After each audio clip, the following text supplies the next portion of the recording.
Soat 21:25 da 2025-yilning 12-noyabr kuni Milliy TIV tomoshabinlari Tozalovchi serialining 93-qismiga guvoh bo'lishadi.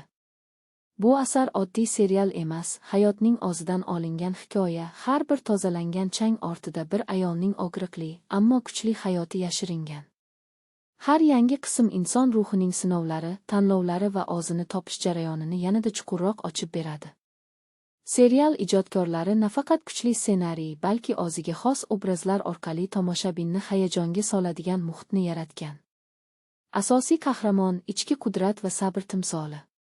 U adolat uchun kurashar ekan, har bir qadami tomoshabinga umid va ishonch baxsh etadi. Har bir sahna samimiy, har bir nigohda haqiqat bor. Bu qismda kutilmagan burilishlar, yangi sirlar va chuqur hissiyotlar kutmoqda. Chunki serialning mohiyati shunda, har chang ortida bir ayolning hikoyasi bor, har bir chang zarrasi ortida hayot, orzu va iztirob yotadi.